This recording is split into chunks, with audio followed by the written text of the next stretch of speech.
Bonjour et bienvenue sur la chaîne Citoyen Lucide. Nous sommes aujourd'hui mardi le 24 janvier 2023. Alors nous avons suffisamment de contenu pour nous faire une petite revue de l'actualité et on démarre ça maintenant. Alors j'ai vu passer sur Twitter une publication qui a été partagée par un Rock and Diesel qui nous parle en fait d'un article qui est paru dans Le Devoir. Une annonce surprise de stage en région sème l'anxiété chez des étudiants en médecine de l'Université Laval. Donc, dans l'article, on nous explique un petit peu comment est-ce que le cheminement des étudiants en médecine se passe, OK? Fait que, tu sais, vous avez les externes, après ça, vous avez les résidents, après ça, vous avez d'autres affaires, puis éventuellement, ils deviennent vraiment des médecins. Puis là, ben, tu sais, tout ça, ça peut s'échelonner sur à peu près de 7 à 10 ans environ, grosso modo, OK? Alors, bon, fait que petite tranche de vie, moi, mon ex, en fait, là, puis ça remonte à une vingtaine d'années déjà, quand je l'ai rencontrée, elle était justement externe. Donc, c'est-à-dire qu'elle vient de terminer ses examens d'études de médecine et là, elle commence ses stages dans les hôpitaux. Alors là, je me rappelais pas exactement de tous les détails, mais elle a beaucoup, en fait, travaillé dans les hôpitaux de la ville de Québec. Et à tous les 6 semaines, ben, elle changeait d'hôpital et ou de département. Puis je peux vous dire que pour avoir fréquenté une étudiante en médecine qui commençait son externat justement, et aussi avoir quelqu'un dans ma famille qui a déjà eu à côtoyer des externes en médecine, écoutez, c'est des gens qui, honnêtement, sont pas mal pitchés n'importe comment, qui sont pas mal les premiers intervenants à aller voir des patients, parce que, tu sais, c'est comme une façon de leur apprendre rapidement, en tout cas, puis les mettre en contact avec des patients, mais, tu sais, ces gens-là, ils savent pas grand-chose, OK? Honnêtement, il faut qu'ils se réfèrent très régulièrement à aux résidents ou aux patrons, puis autant que possible de pas déranger le patron, parce que si tu déranges le patron, ben là, à un moment donné, tu n'as pas une bonne évaluation. Après ça, il dérange souvent aussi les infirmières qui, en bout de ligne, les externes sont pas mal des irritants plus que d'autres choses, honnêtement, OK? Après ça, ben souvent, ils sont sur appel, fait qu'il faut qu'ils travaillent de jour, de nuit, des fois la fin de semaine, ainsi de suite, fait que tu sais, puis je pense pas non plus que dans le domaine de la médecine, d'avoir des stages qui sont de seulement 6 semaines, c'est super hot, OK? Fait que là, il y a des programmes à l'Université Laval, en tout cas, dans ce qu'on nous explique dans le truc en question, qui dit que, regarde, tu sais, vous avez le choix de faire vos stages un petit peu partout, comme je vous disais, à une histoire de 6 semaines par département ou par hôpital, whatever, mais vous avez aussi un autre programme qui vous permet d'être envoyé dans des régions éloignées pendant 6 mois ou un an, là, je me souviens plus trop en tout cas, et mais d'être toujours par contre dans le même hôpital. Alors là, donc on voit ici dans la publication en fait que le gars en question nous dit que bon, au Québec en 2023, plus de 70% des diplômés en médecine sont des femmes, OK? Alors moi, j'avais déjà entendu parler de cette statistique-là et d'ailleurs aussi, donc, il y a quelqu'un dans les commentaires sur la publication Facebook, tu sais, en tout cas, une de nos abonnées féminines, qui dit non, non, c'est pas vrai, il y a des quotas, ça doit être 50-50. Mais, tu sais, étant donné que je savais déjà que, en fait, là, c'était pas exactement vrai ce qu'elle disait, tu sais, j'ai trouvé un article, là, qui, tu sais, en fait, disait qu'à l'Université Laval, maintenant, plus que 70% des étudiantes en médecine sont vraiment des femmes, OK? Alors, tout ça pour en revenir au fait que, bon, tu sais, ben là, tu sais, les stages, ça fait de l'anxiété chez les étudiants. Ben écoutez, whatever, là, que ça soit une histoire d'aller à l'extérieur ou pas, les étudiants en médecine sont ultra anxieux. Déjà à la base, OK? Puis, c'est sûr que, puis je suis pas là pour dénigrer personne, mais c'est sûr que tu sais, le fait d'avoir beaucoup d'étudiantes féminines là-dedans qui sont déjà à la base extrêmement anxieuses, ça l'aide pas non plus, OK? Fait que, tu sais, pour elles de voir que d'avoir à faire un stage en région éloignée, que ça, tu sais, c'est comme une source d'anxiété pour elles, ben honnêtement, je trouve ça un petit peu niaiseux de dire ça. Parce que déjà, le fait d'avoir à changer de place à toutes les 6 semaines, dans des nouveaux départements, dans des nouveaux hôpitaux, avec des nouvelles équipes, avec des nouveaux patrons, des nouveaux résidents, ça aussi, je vous dirais que c'est extrêmement anxiogène, pour ainsi dire. Ça vous permet absolument pas du tout de créer des liens avec les nouvelles équipes, avec les patients, avec les patrons, n'importe quoi, puis il faut tout le temps recommencer à zéro, là. OK? Alors que d'avoir la chance de pouvoir aller, en fait, là, dans des régions éloignées, puis de toujours travailler dans le même hôpital avec les mêmes personnes, ainsi de suite, bien ça peut être sécurisant. Mais étant donné que, les étudiants en question, encore une fois, l'anxiété, ben c'est pas une émotion extrêmement rationnelle, ben c'est ça que ça donne. Fait que là, on se retrouve avec des hôpitaux à l'étranger, façon de parler, là, mais à l'extérieur qui ont de la misère à avoir du personnel parce que les étudiants ont peur d'y aller pour toutes sortes de maudites raisons émotives innocentes, OK? Moi, personnellement, j'ai déjà eu une expérience à la fin, pas tout à fait à ma vingtaine j'étais jamais vraiment sorti de chez nous, là. J'étais jamais vraiment allé nulle part. Puis j'ai eu la chance de pouvoir, aller travailler partout dans la province, même jusqu'en Ontario pendant quasiment toute une année, OK? Ça m'était jamais arrivé. C'est sûr que ça m'a fait paniquer sur le coup, mais ça a été probablement une des plus belles expériences dans ma vie, là. Fait que les étudiants, ben c'est ça. Fait que là, le fameux programme en question d'aller travailler dans des hôpitaux de région, ben là, il y a de la misère à avoir des étudiants. Fait que là, l'Université Laval a dit, ben là, on va obliger des étudiants à y aller. Ben les étudiants ne sont pas contents. Fait que là, ils ont fait une pétition, gna. Fait que voyez-vous, les étudiants en médecine ne sont pas là pour aider le monde, là. On le sait très bien que c'est une des facultés, c'est un des champs d'études qui, en bout de ligne, les personnes sont le mieux rémunérées. OK? Fait que oui, c'est une espèce de... l'externat puis la résidence, c'est extrêmement exigeant pour les étudiants.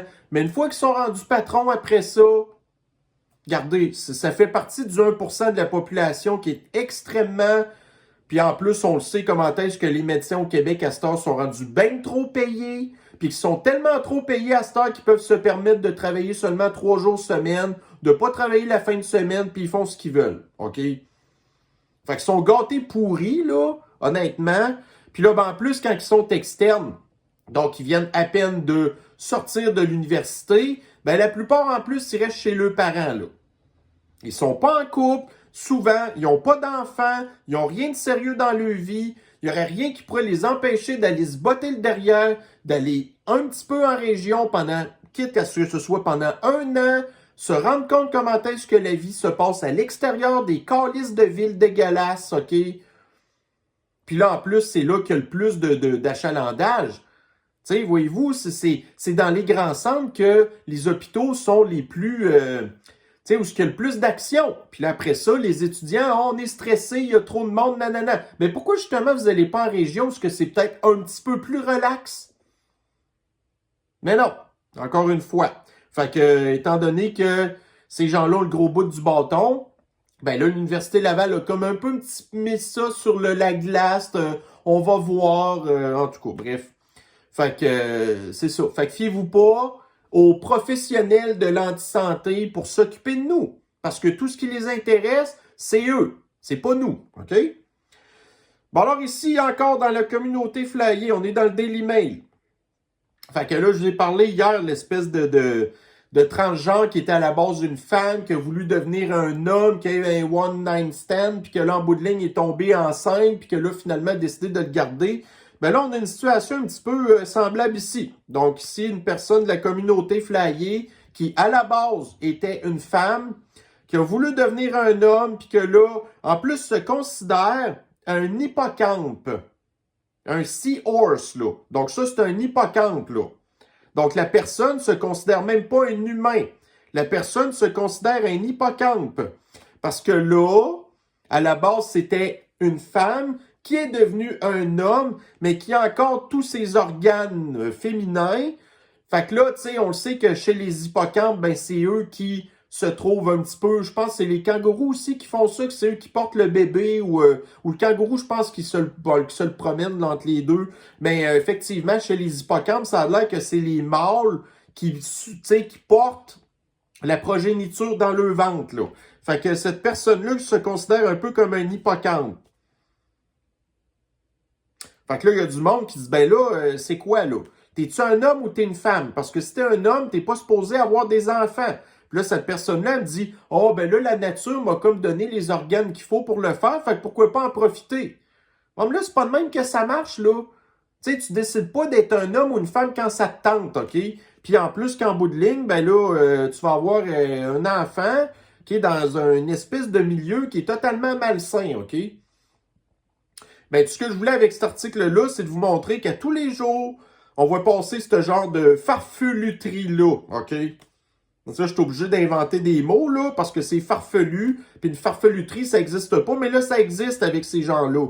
Tu sais, dans le temps, c'était un homme, une femme, c'était point final. Ça n'existait pas des histoires de se considérer comme un hippocampe ou des trucs de même. Ben là, on est rendu à ce temps qu'on est obligé d'inventer des mots pour, tu sais, qualifier ces gens-là, là, OK? Bon, alors ici, ici Radio-Canada, hein.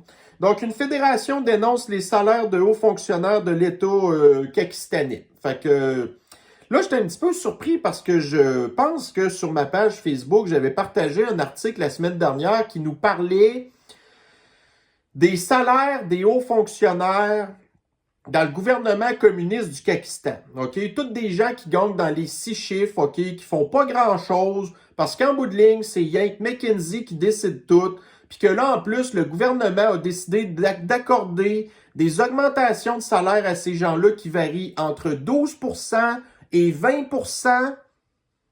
Donc, dans la plupart des cas, c'est des dizaines de milliers de dollars de plus d'augmentation de salaire en un an.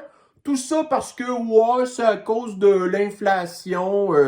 Ben, c'est ça. Ben, moi, je connais personne dans la classe moyenne qui a une augmentation de 20%. Puis honnêtement, quasiment une chance. Parce que là, si vous capotez sur l'inflation, si tout le monde avait une augmentation de salaire de 20%, ben là, l'inflation connue d'à peu près 10% serait de 30%, là. OK? Mais là, les hauts fonctionnaires, eux, étant donné qu'ils font partie d'une classe de privilégiés d'élite de merde, qui abusent tout le temps de nous, qui n'ont jamais rien à produire, qui sont jamais imputables de rien du tout, qui sont souvent en plus des amis du gouvernement, ben c'est ça, ils se votent des affaires de même. Fait que ça, voyez-vous, vous avez le Pakistan qui se prétend de plus en plus être un régime qui s'apparente énormément à du communisme. Et quand on pense à dans le temps du communisme, là, on va prendre le meilleur exemple, c'est l'Empire soviétique, là. Ben, quand vous faisiez partie de la petite caste de privilégiés, ben, vous manquiez de rien, vous, OK? Ben, au Pakistan, c'est exactement la même affaire. Puis ces gens-là, à la limite, si au moins ils amélioraient le système, ça serait tel que tel. Mais c'est pas ça du tout qu'ils font. Ils font juste l'alourdir. Puis quand ils commencent à trouver que leur tâche est un petit peu trop compliquée, ben là, à ce moment-là, ils créent encore des nouveaux sous-comités, puis des sous-ministères, puis des sous-ci, sous-ça, de bureaucratie qui alourdissent encore plus la machine, qui la rend encore plus inefficace, qui enlèvent des gens sur le terrain, qui se retrouvent l'autre bord de la clôture, qui fait partie des tourneux de chaises que j'appelle, là. Ça, c'est des gens qui vont dans des salles de conférences avec les petites viennoiseries, puis que là, ils font des petites conférences ensemble, puis ils se tournent sur leur chaise parce qu'ils savent plus trop quoi dire, puis ils s'endorment, OK? Ça, c'est ce genre de choses-là. Puis là, ben ceux qui sont un petit peu plus haut gradés, puis qui ont, tu sais, accès, mettons, au sous-ministre, puis au ministre, ben tout ce qu'ils font, c'est licher le cul de ces gens-là pour pas perdre leur job. Parce qu'ils savent très bien qu'ils gagnent 100, 200, 300, 400 000 piastres par année pour rien faire. Puis juste dire oui, oui, oui, oui, oui. Ça travaille jamais les fins de semaine. Puis quand c'est chanceux, de temps en temps, ça s'en va dans des congrès à l'étranger, dans des consulats, des petits voyages le fun. Ça allait prendre du bon temps, tout ça payé par nous. Fait que ces gens-là sont comme payés à temps plein pour être en vacances, puis essayer de brasser une couple de petites idées comme ça, sans jamais servir à rien, OK? Donc, si nous avons dans la presse, les économistes ne croient pas que les prix vont redescendre au Canada. Ça en revient un petit peu à ce que je viens de parler. Donc, l'année passée, l'inflation facilement 10%. Les prix ne vont pas baisser, là. Des gens qui pensent qu'il va y avoir de la déflation, qui est le contraire de l'inflation, c'est-à-dire que les prix baissent, bien ça n'existe plus, OK? La mondialisation nous a aidés à avoir de la déflation. Parce que dans le temps, quand on disait qu'une TV 21 pouces coûtait 1200$, puis qu'à ce temps, vous êtes capable d'avoir des écrans géants comme ça pour 800$, bien ça, c'est de la déflation, OK? Des ordinateurs pareils. Mais à part de ça, là, l'histoire de dire que l'épicerie va rebaisser, mais ça n'arrivera pas, OK? Puis le prix du gaz à 50 cents, là, moi, en tout cas, j'ai été chanceux dans ma vie de connaître ça. Puis même pendant la pandémie, alors que le gaz était avant à peu près à 1$ du litre, puis que là, il est retombé à 60 quelques cents, parce que les pétrolières ne savaient plus quoi faire avec le gaz, fait que là, ils le donnaient. Mais ça n'arrivera plus des affaires de même, OK? Fait que nous, comparativement à l'extrême gauche, qui vit sur son nuage avec les petites licornes puis les arcs-en-ciel, ben nous, on est un petit peu le contraire, là. Tu sais, la pilule bleue dans Matrice, c'est pas nous. Tu sais, vous êtes soit red pill ou, comme moi, je suis plutôt black pill, là. C'est-à-dire que moi, je crois pas, je suis pas un optimiste puis je suis pas un positif. Ben, je suis pas un négationniste non plus, mais je suis un réaliste. Puis comme la réalité est pas belle, ben c'est pour ça que moi, j'en suis rendu là, OK? Fait que si jamais ça baisse, tant mieux. Mais moi, personnellement, je ne vis pas que d'espoir au dos fraîche, là, tu sais. Bon, alors ici, une nouvelle scientifique que j'ai trouvée très passionnante à lire. Donc, le noyau terrestre s'est-il mis à tourner à l'envers? Donc là, c'est sûr que les gens qui croient que la Terre est plate, ben, en tout cas, je pense pas que vous croyez qu'il y a un noyau terrestre, là, parce qu'un noyau, c'est une boule, OK? Un noyau de pêche, c'est une boule, OK? Fait que si la Terre est plate, ben là, tu sais, le noyau, c'est pas une espèce de lit de lave ou de lit de fer ou je ne sais pas trop quoi. Puis en tout cas, je sais pas non plus comment que la Terre tourne, mais là, ça, regardez, moi, j'avoue que c'est une théorie que je me suis même pas donné à peine de... Parce que pour moi, c'est carrément une perte de temps, là. Mais en tout cas. Fait que, voyez-vous, tu sais, la Terre, elle tourne sur elle-même, on sait bien ça, puis elle tourne autour du Soleil. Bon, si vous êtes un terreau plateauiste, là, au pire aller, comme je vous dis, ça ne me dérange pas avancer la vidéo, c'est ce que je vous dis, ça vous perturbe, ça vous dérange. Puis si vous êtes encore plus fâché, désabonnez-vous aussi, je commence à être habitué, c'est ainsi que j'en perds un petit peu du monde, OK? Mais là, à un moment donné, c'est ça.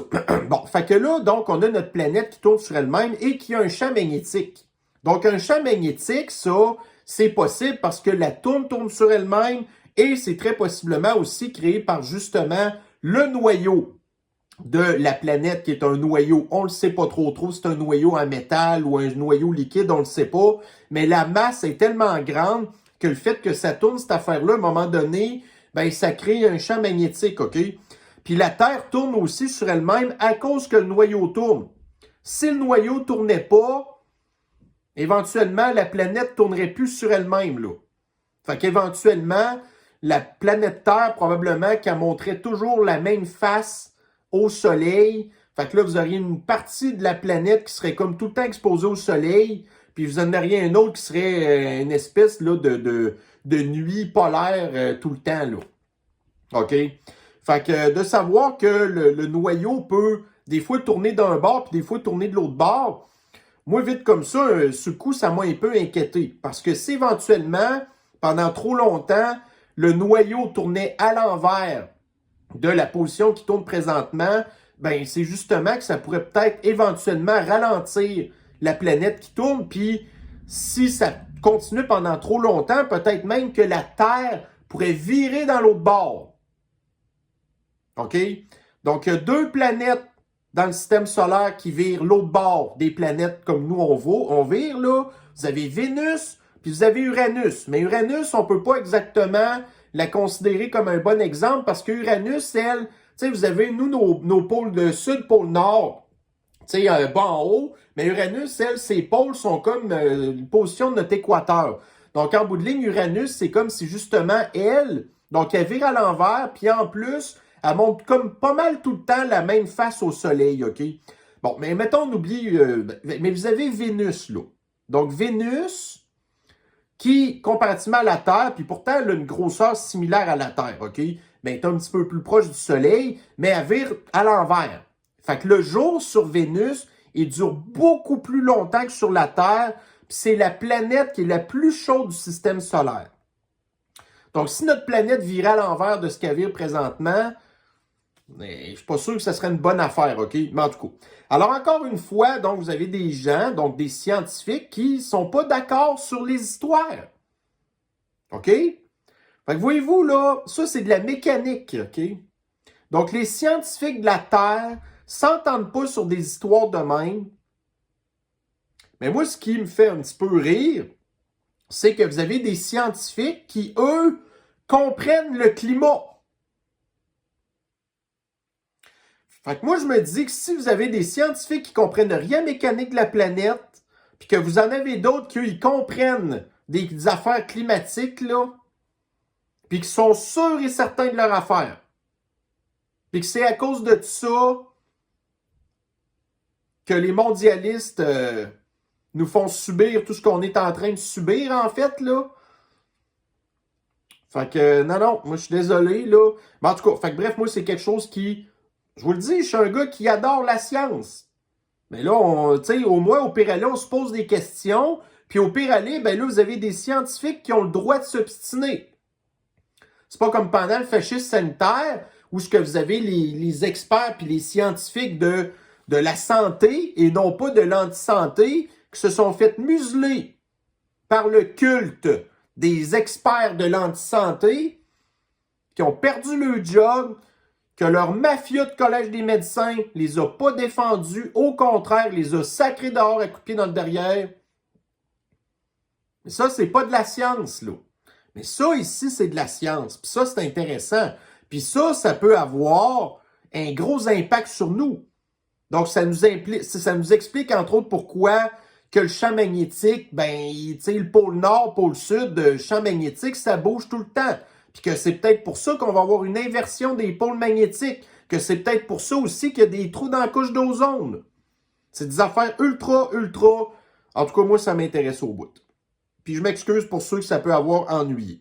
Alors, bon, ça, c'est ma vidéo d'hier. Donc, si nous avons toujours ici Radio Shinada. Donc, en Ukraine, le combat des livres est déjà gagné. Donc, presque un an après le début de la guerre, l'ardeur au combat du pays du poudré contre le géant de l'Empire soviétique continue de surprendre le monde entier. Elle est le reflet d'une culture qui valorise la liberté et les droits individuels, nous disent des spécialistes de la littérature locale. Alors, pour les gens qui me suivent depuis un certain temps, donc déjà de ça quelques semaines, je vous avais déjà expliqué, puis là ici j'ai un article du New York Times. Donc, les médias se plaignent que la loi du poudré en rapport avec la liberté de presse, donc la liberté des médias, ben en fait, sa loi au poudré, ben elle empêchait la liberté de presse. Parce que lui, il censure les affaires, là. Depuis 2019, le poudré, quand il est entré au pouvoir, il a commencé à vouloir censurer les médias. OK? Donc, quand vous n'avez pas des médias libres, qu'on ne vienne pas nous dire après ça que le pays du poudré, ben c'est une culture qui valorise la liberté et les droits individuels. À moins que vous vivez dans le monde de la double pensée.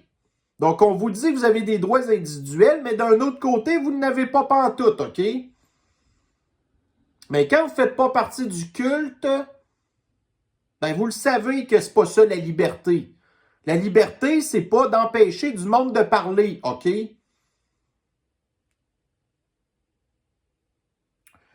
Donc, ici, dans le CNBC, donc, on parle encore une fois de notre fameux ChatGPT. Parce que, comme je vous le dis, moi, quand ça fait l'actualité, ben j'en parle.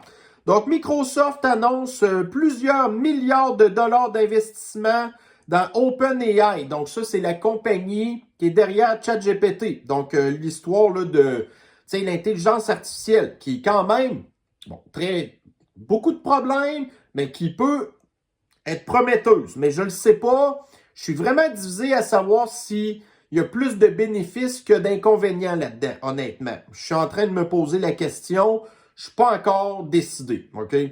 Puis là, ici, vous avez un média que je ne connaissais pas, whatever, qui nous disait un rapport de 2023 pour investir sur un marché estimé à plus de 100 trilliards de dollars. Ce qui équivaut, si je ne me trompe pas, à 10 000 milliards de dollars. On parle de l'intelligence artificielle.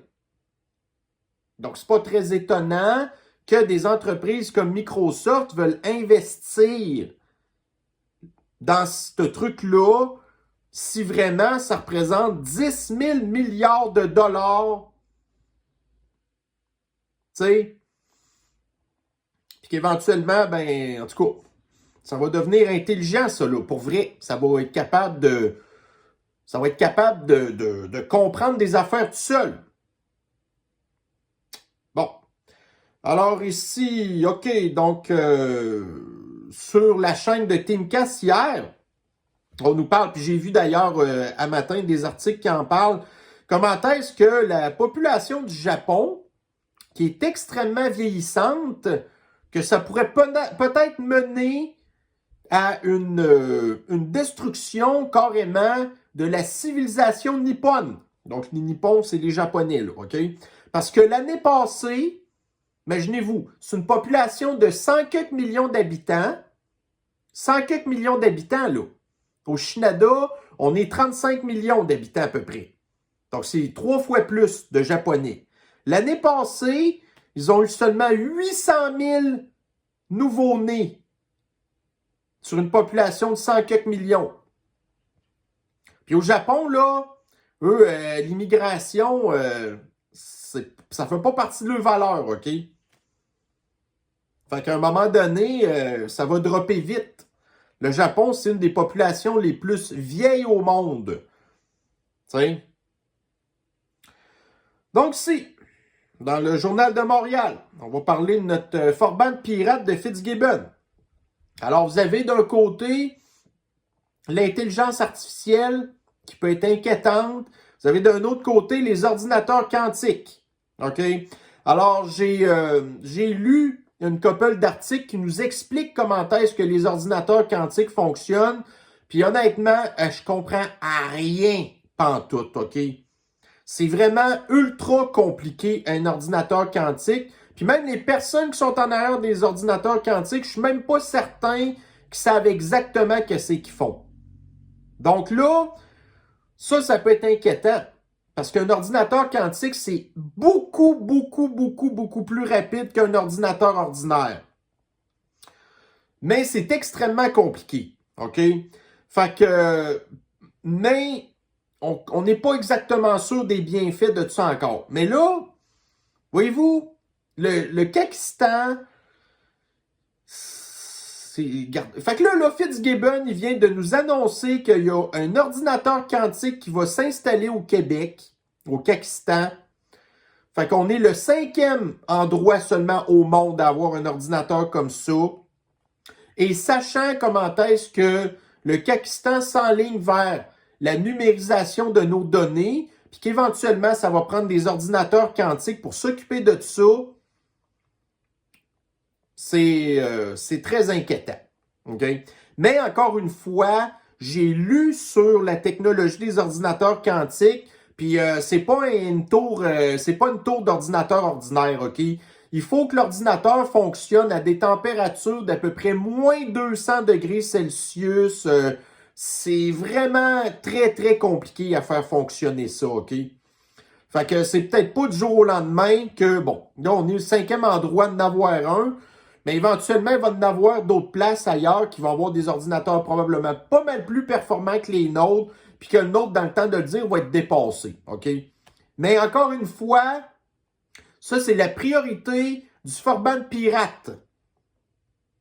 Donc, on a déjà ici au Kakistan des systèmes informatiques comme par exemple la SAC, là, que là, ils commencent à changer le système, mais qui datait genre des années 80.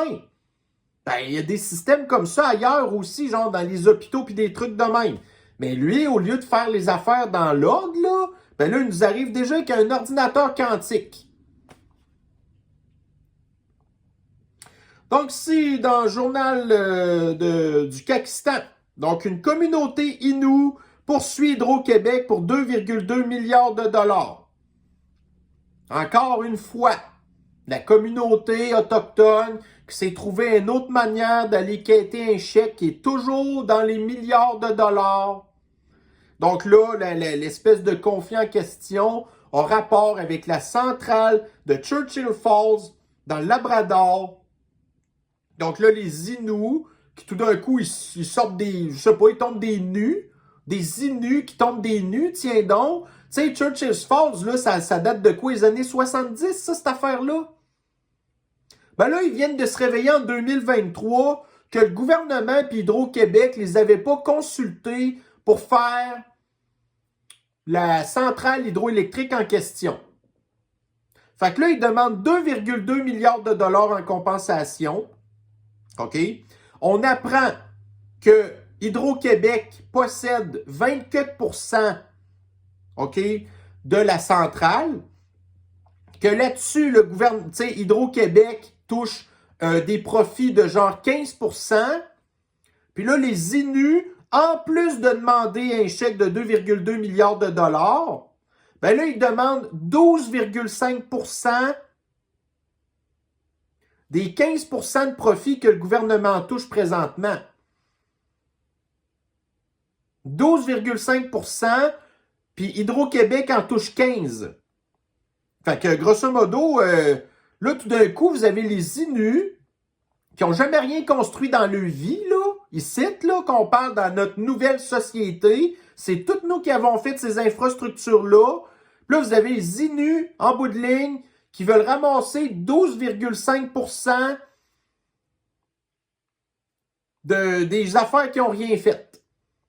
Puis tout ça en disant que c'était nos terres avant. Chris vos gueules, OK? Tu sais, là, vous avez, admettons, à Montréal, sur chaque kilomètre carré, vous êtes capable de calculer la population, la densification du nombre de gens qu'il y a par kilomètre carré. Quand on est arrivé ici, là, sur le territoire du Shenandoah complet, ben, il y avait peut-être, je ne sais pas, moi, on va dire des chiffres en l'air, là, il y avait peut-être un autochtone sur à peu près 30 millions de kilomètres carrés, OK? Fait que venez pas nous faire à croire que quand on a commencé à aller faire la centrale hydroélectrique de Churchill Falls, OK, que vous aviez des villages, puis qu'on vous a tout tassé pour aller faire ça, là, OK?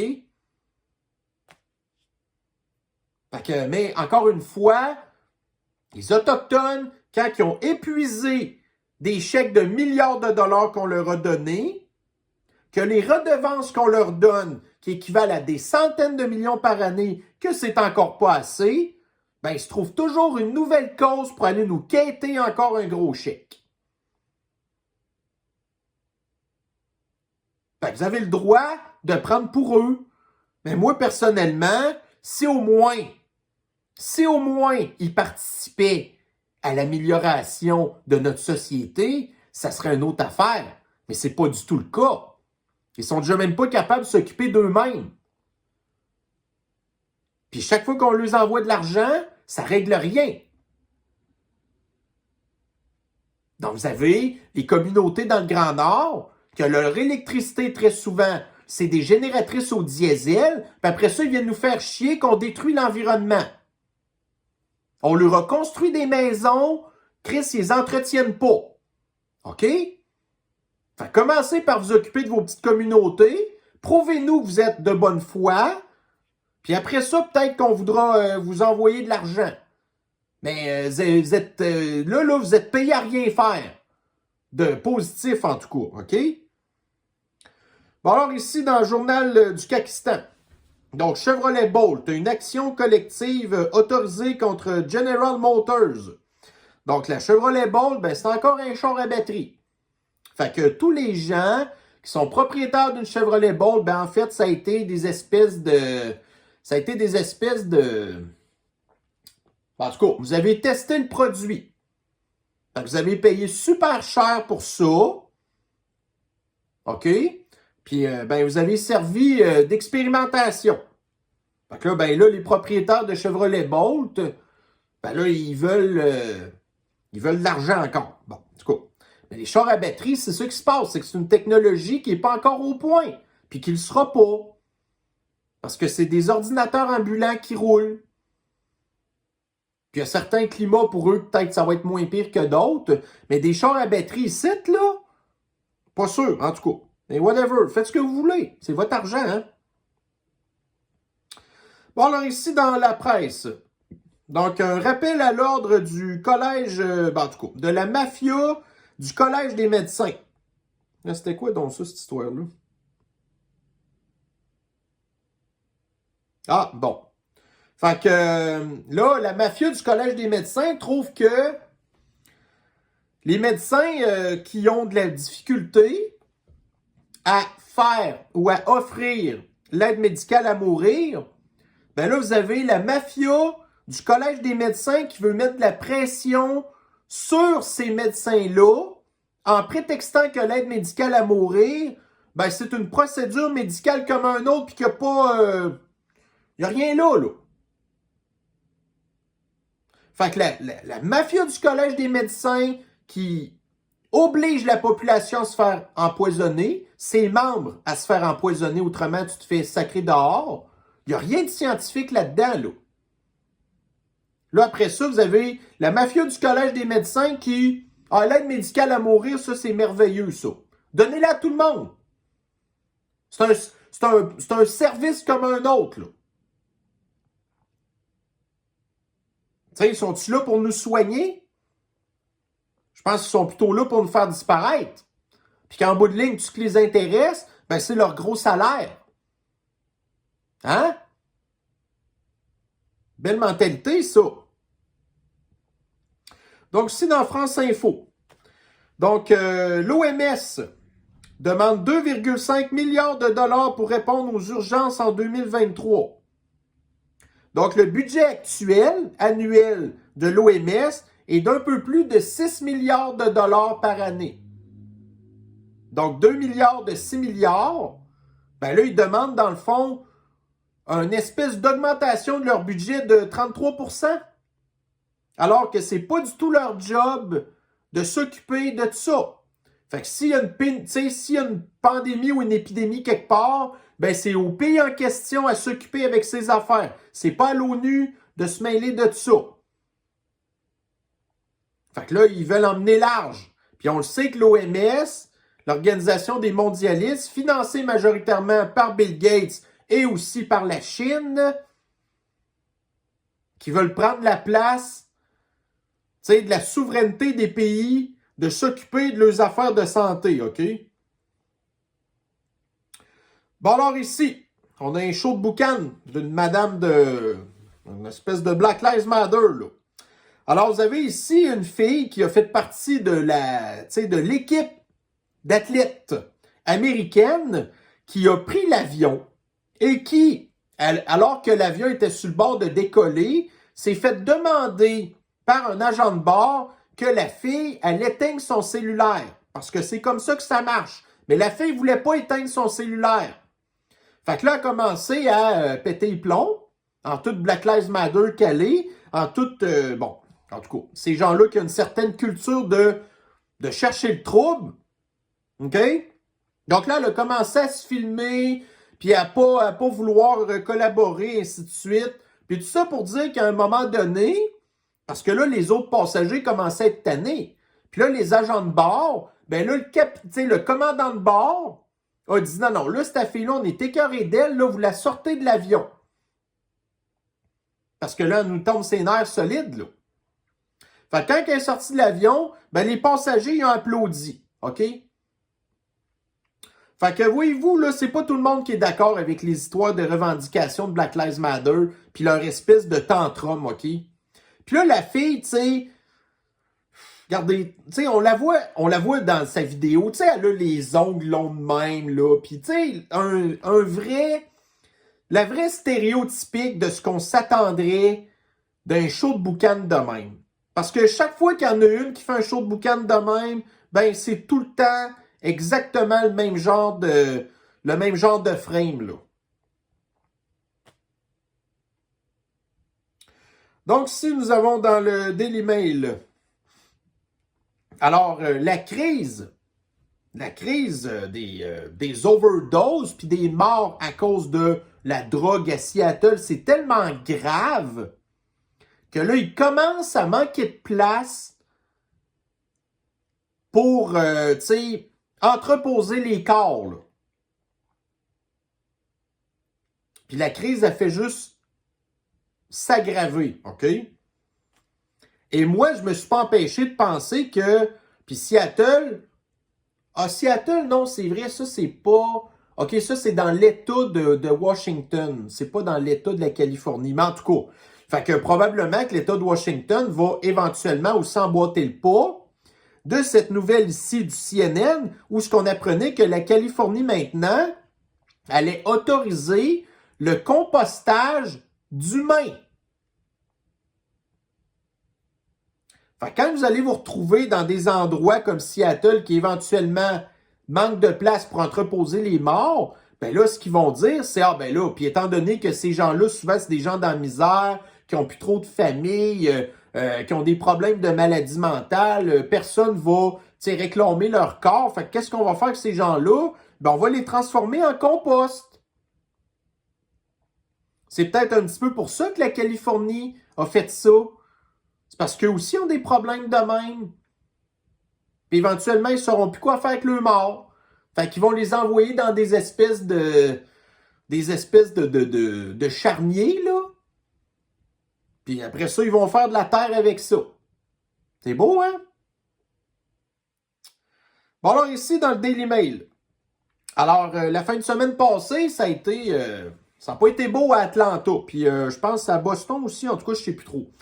Donc, les antifas se sont choqués parce que, en tout cas, tu sais, à Atlanta, ça a l'air qu'il y a une espèce d'activiste de l'extrême gauche qui a encore une fois pas collaboré à son arrestation, puis en bout de ligne, qui a essayé de tirer sur la police l'a tiré, le gars est mort, puis après ça, il y a eu des grosses manifestations, OK? Mais là, ce qu'on apprend, entre autres, dans les arrestations qu'il y a eu, c'est que vous en avez un ici que, tu sais, en haut, là, donc, il y en a un que son père est un millionnaire qui fait partie du 1%. Donc, le gars, c'est un enfant dérangé qui est né dans un milieu de Watt puis qui est devenu cette affaire-là. Après ça, l'autre patente que vous avez. Donc, vous avez un autre ici, une personne qui fait partie de la communauté flyée, qui se considère non-binaire. Après ça, vous en avez un autre que c'est un clarinettiste qui a déjà gagné des prix. Puis vous en avez un autre en bas là, qui fait partie de la classe moyenne puis qui est vegan. Mais c'est tout le temps la même affaire. C'est tout le temps le même genre de monde. C'est pas du monde qui sont stables émotionnellement. Puis là, vous en avez un autre ici. Donc, des démocrates. Alors, tu sais, en fait, là, c'est la leader. C'est la leader des démocrates à la Chambre, OK? Que son enfant, qui est à la base un fils, là, ben là, qui fait partie de la communauté flyée à cette heure, qui se considère une femme, là, ben là, c'est ça. Donc, il s'est fait pogner à vandaliser un monument à Boston, puis que là, il a frappé un policier pendant son arrestation. Puis là, la mère de cet enfant-là, qui est comme toute... on voit même, tu sais, à la cour, tu sais, le père du kid en question était là parce que c'est des mauvais parents. Voyez-vous, c'est des mauvais parents. Ils sont même pas capables de s'occuper de leur enfant. Puis là, après ça, c'est des personnes qui sont en position de créer des lois, de changer des lois pour nous dire à nous comment vivre, alors qu'ils sont même pas capables de s'occuper de leur propre enfant.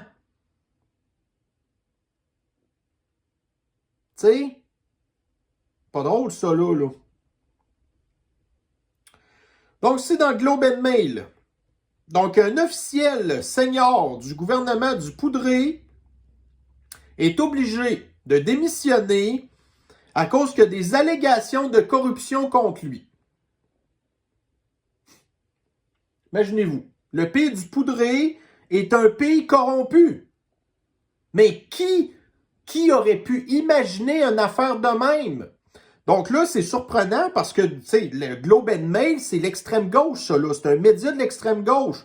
Puis on nous explique dans l'article que la corruption au pays du Poudré, ben, ça arrive souvent. Mais nous, on le savait déjà. Ça fait longtemps. Puis il y avait plein d'articles dans le temps qui avaient été écrits sur la corruption du pays du Poudré. Mais là, depuis Castor, ben, tu sais, le Poudré en question, ben là, c'est rendu un héros. Un héros de l'extrême gauche, le modèle de l'extrême gauche. Puis comment est-ce que... Vous avez vu tantôt l'autre article qui disait que le pays du Poudré, c'est une culture de droits individuels puis de patentes de même. Ouais, ben la corruption, je sais pas si ça fait partie de ça, là, mais ça fait partie de la culture du pays du Poudré aussi. Fait que j'ai trouvé ça un petit peu étonnant qu'on nous sorte cet article-là qui fait pas bien paraître le pays du Poudré. Donc, ceci met fin à notre revue de l'actualité d'aujourd'hui. Alors, on a quand même assez de stock pour en faire une bonne, finalement. Donc, tant mieux pour vous. OK, 2 en 2. Alors, on verra qu'est-ce que l'avenir nous réserve concernant les futures actualités qu'on va avoir dans des prochaines revues de l'actualité. Alors, sur ce, ben, je vous souhaite une bonne fin de journée. Prenez soin de vous et on se revoit très bientôt. Bye bye.